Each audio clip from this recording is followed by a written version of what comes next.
Well, I'm making this video for my son to show him what I do at my lunch breaks when I'm working at the Home Depot.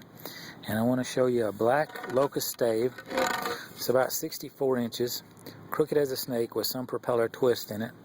And I'm reducing it down to one single growth ring.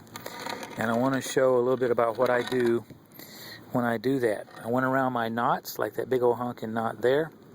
Went around this knot, and I went around this lower knot. And what makes this so hard is that every time you hit a knot, you're not sure that you're on the right growth ring. Which right up in here, I'm not sure that right here I'm on the right growth ring. But I'll go back and dare. If I'm not on the right growth ring, then I'll just take it down one more growth ring. But I want to talk about how I do this, which is I take a scraper, which you heard fall, and I scrape it down to do light scraping to get it down to the next layer when I get close. And the way I know I'm close is because if you take a look at how this is coming out, if you take a real close look, and I don't know if you can see it or not, but right here, notice how it looks lighter, and over here it looks a little bit different.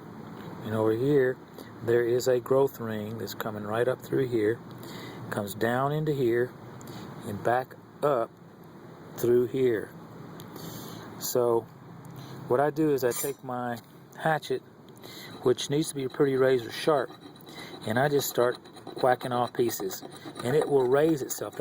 That layer, that growth ring will raise itself, and it'll basically just kind of peel off in pieces like that right there. And as you'll notice, I don't worry about if it splits out, if it splinters out, because it's only going to go down to the growth ring that I'm working on. You just have to be real careful around knots like this one right here, which I'll eventually go and take a knife and I'll cut around that. And I'm just going to take and finish this whole stave. I'm down to the handle. I'm about halfway through with this stave. And then for my propeller twist, I'll just take and steam bend this a little bit to straighten it out and keep on going.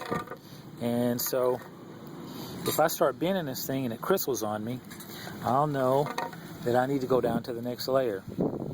Anyway, this is something I wanted to hand off to my son, and keep on making bows. Well, stay out of trouble, then start making bows.